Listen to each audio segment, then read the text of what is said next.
A gas explosion at a coal mine in China's northern Shanxi province has killed at least 90 people, state media reported on Saturday, the country's biggest mining disaster in 17 years. 247 workers were underground at the time of the blast, according to China's state news agency. A total of 755 emergency and medical personnel were dispatched to the site, with rescue efforts still ongoing on Saturday afternoon, state broadcaster CCTV reported.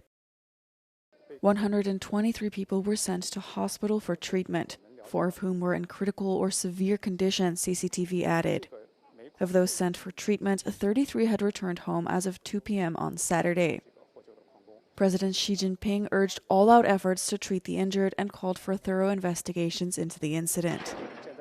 Friday's explosion was the worst mining disaster in China since 2009, when 108 people were killed in a mine blast in the northeast Heilongjiang province.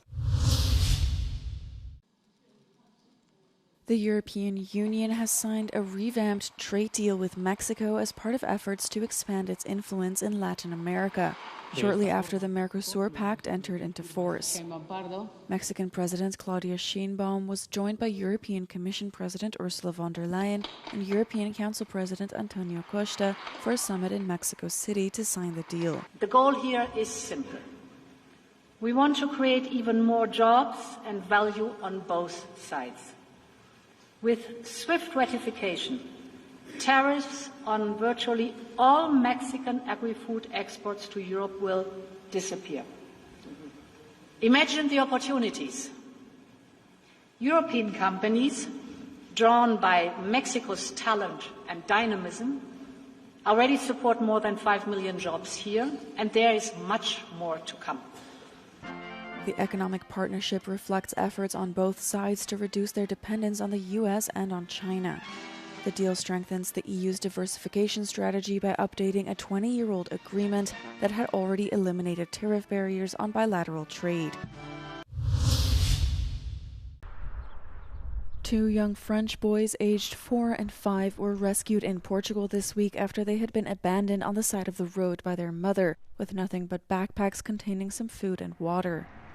They were found by a local passerby who took them to a bakery run by his family. Meu filho é que os encontrou lá à estrada. Estavam sentados e quando viram o carro, que até é este, por acaso até está hoje na quis trabalhar, os miúdos viram o carro e dirigiram-se ao carro, a chorarem. The family took the children in, providing shelter, food, and toys for them to play with. They had reportedly explained how their mother had left them in a wooded area. Puseram-me na floresta, taparam os olhos e mandaram-me ir à procura de brinquedo. Quando eu vi, já não estava o carro da mamãe, já tinha abalado. Police later took the children to a nearby hospital in the city of Setúbal. They're currently in a foster family and in good health. Following a manhunt, their mother was found and arrested on Thursday on suspicion of abuse, endangerment, and abandonment. Their stepfather, known to French authorities and with a prior conviction for domestic violence, was also arrested. An investigation has also been opened in France, where the mother's disappearance was already under investigation.